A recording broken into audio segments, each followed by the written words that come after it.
Nous sommes de retour sur Direct Marché. J'accueille Sébastien Féjean, le directeur d'ID Midcap. Bonjour Sébastien. Bonjour.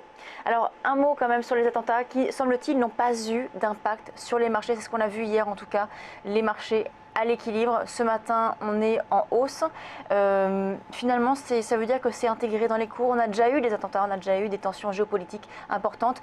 Donc outre évidemment l'aspect émotionnel sur les marchés, donc ça veut dire que c'est déjà intégré ces événements-là. Je ne sais pas trop, en fait, moi j'ai toujours du mal à commenter effectivement des éléments qui sont pour moi complètement déconnectés de ce qu'effectivement on peut faire comme métier au quotidien, c'est-à-dire en gros gérer de l'argent alors que là on parle quand même de gens qui sont morts. Mais effectivement on a le sentiment que les choses ont été plutôt voilà, intégrées de manière assez positive. En fait hier j'avais un de mes clients qui était, qui est venu à Paris, qui est un gérant de hedge fund, et pour lui effectivement un des signaux principaux qu'il voulait adresser à la France en termes de soutien, c'était le fait de dire que voilà, il n'a pas du tout annulé le fait de venir à Paris, le fait de venir voir des sociétés et de discuter effectivement de leur devenir. Donc en fait, fondamentalement, si vous voulez, c'est quelque chose qui pour moi était assez positif dans le sens où encore une fois c'était une marque de soutien assez forte. Ouais. Alors on dit souvent que les small et mid cap résistent mieux en temps de crise. On a eu notamment la crise cet été des fortes inquiétudes sur la Chine, le ralentissement chinois. On a maintenant donc ces inquiétudes liées aux tensions géopolitiques. On verra si elles se poursuivent dans la durée, si ça impacte un peu plus les marchés. Comment est-ce que les small et mid cap peuvent réagir dans un contexte aujourd'hui aussi mouvementé ? Bah écoutez, je pense que l'intérêt principal des small et mid cap, c'est justement d'avoir en fait une boussole qui est une stratégie très long terme avec un actionnariat extrêmement stable. Et donc ça permet effectivement à la fin d'avoir quand même, on va dire sur très très longue période, des performances qui sont assez bonnes. Je pense que cette année encore, on devrait avoir une surperformance de l'indice CAC Minespal comparativement au CAC 40. Donc c'est vrai que, bon, encore une fois, cet axe on va dire essentiel d'avoir une stratégie qui est très long terme permet effectivement de pouvoir finalement avoir des sociétés qui ont passé des guerres, qui ont passé effectivement des périodes compliquées, qui sont parfois centenaires, voire tricentenaires, et donc qui permettent effectivement de pouvoir étaler ou pouvoir gommer les incertitudes géopolitiques, parce qu'encore une fois, le fait d'avoir un capital familial permet de donner une boussole. On a eu des publications récemment sur les valeurs européennes, notamment les petites et moyennes valeurs. Est-ce que vous avez eu justement sur ce segment de bonnes surprises ? Écoutez, depuis le début de l'année, ce qu'on peut constater, c'est qu'au premier semestre, on a eu une croissance qui a été plutôt positive, même très positive, en intégrant les effets de change. C'est-à-dire qu'en gros, on est à plus de 7% sur le segment small et mid caps que nous suivons, c'est-à-dire hors biotech et sociétés financières. Et c'est vrai que maintenant, si on retire des effets de change, on est plutôt sur une croissance organique qui est de l'ordre de 2%, bon, ce qui est un peu moins booming, mais qui reste évidemment meilleur que ce qu'on peut avoir en termes de croissance sur le PIB en France. Donc autant d'éléments qui nous permettent effectivement d'être assez confiants et qui sont effectivement des éléments qui ont été confirmés au troisième trimestre, avec néanmoins une grosse, on va dire, césure entre des sociétés qui sont plutôt cycliques et donc qui posent évidemment la question du redémarrage du cycle industriel. On en parle beaucoup de cette thématique de la reprise européenne. On en a beaucoup parlé au début de l'année. Aujourd'hui, ça semble être moins le cas. Vous jouez cette thématique-là ? Non, pas du tout, parce qu'en fait, fondamentalement, ce qui a très très bien marché, c'est plutôt les sociétés qui étaient software et on va dire SS2I, donc maintenant ESN, entreprise de services numériques. Et c'est vrai qu'elles, pour le coup, ont eu des niveaux de croissance organique qui étaient proches de 10%, là où effectivement la majorité des profit warnings que nous avons pu avoir ont été plutôt sur les sociétés, on va dire, très liées au cycle économique, c'est-à-dire des Manitou, Mersenne, Jacquet Metal dans une moindre mesure, parce qu'évidemment vous n'avez pas donné de guidance, donc mais c'est vrai que c'est quand même des sociétés qui sont très exposées au cycle, et donc on voit très bien que l'effet de matières premières pour Jacquet Metals ou l'effet effectivement manque de redémarrage ou de dynamisme pour des sociétés comme Manitou ou Mersenne a été voilà, complexe à gérer.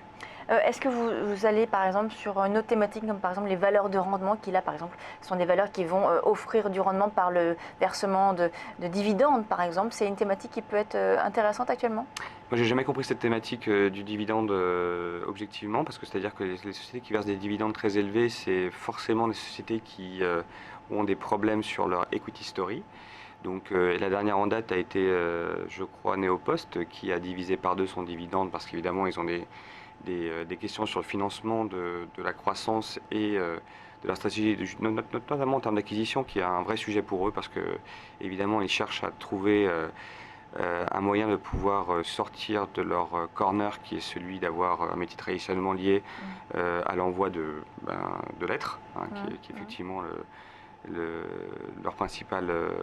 Et c'est vrai que le même sujet qu'on avait pu avoir avec Solocal, à l'époque qui versait un dividende extrêmement élevé, s'est révélé effectivement être un très mauvais choix du point de vue equity.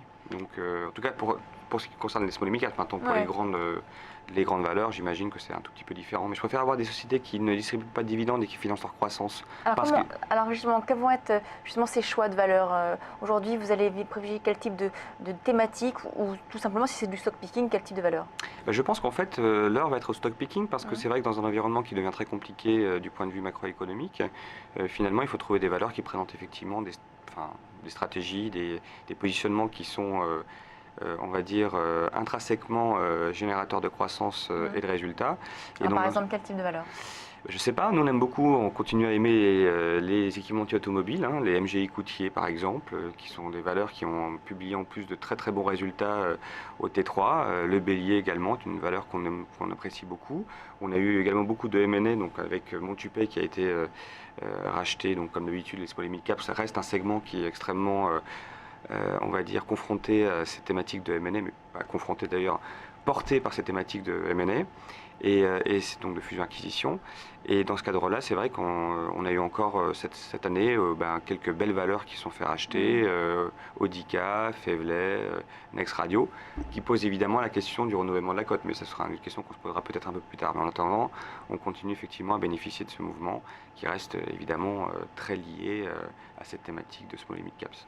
Donc les équipementiers automobiles, la thématique des fusions-acquisitions, qu'est-ce qu'il y a d'autre finalement aussi? Ingenico, nous on considère qu'Ingenico reste une valeur magnifique parce que je ne sais pas si vous allez aux États-Unis actuellement, on voit que le déploiement de la norme EMV, qui est un générateur structurel de croissance pour Ingenico, reste extrêmement limité. Par ailleurs, c'est vrai quand on a vu un des gros concurrents qui était supposé changer la donne pour Ingenico qui s'appelle Square, finalement a beaucoup de mal à émerger. L'IPO s'est fait dans des conditions extrêmement compliquées. Donc finalement, on voit très bien que la barrière qu'a construite Ingenico reste extrêmement solide. Et vous avez encore une fois la nécessité de pouvoir avoir une traçabilité de vos paiements. Et donc ça doit forcément passer, que vous soyez en contact ou sans contact, par des terminaux de paiement qui permettent de sécuriser la transaction. Alors Ingenico, c'est comme une valeur qui a énormément progressé depuis plusieurs années. Est-ce que c'est finalement pas un petit peu trop cher aujourd'hui? Je sais pas, moi, une valeur qui extériorise entre 5 et 10% de croissance organique chaque trimestre, avec des perspectives comme celle que peut avoir Ingenico, me paraît quand même un pari gagnant. Puis il faut juste se souvenir qu'Ingenico, il y a 10 ans, était une valeur extrêmement compliquée parce que, avec une histoire de retournement. Et aujourd'hui, c'est devenu effectivement une valeur qui a toutes les vocations pour intégrer le CAC 40 à terme. Donc on voit que... Donc là, par exemple, malgré la hausse importante qu'on a eue depuis plusieurs années, on est quand même sur des niveaux assez hauts. Elle peut encore progresser, il y a encore du potentiel selon vous sur Ingenico? Oui, nous on vise 540 € comme objectif de cours. On sait qu'ils vont présenter un nouveau plan stratégique extrêmement agressif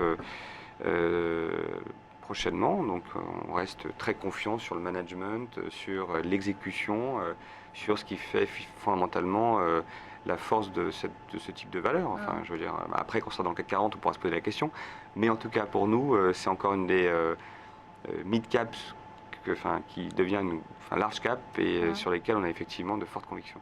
Une dernière valeur qui se fait partie de vos valeurs favorites? On aime bien Eneo, qui est un équipementier là, dans un domaine un peu différent, qui est le domaine viticole.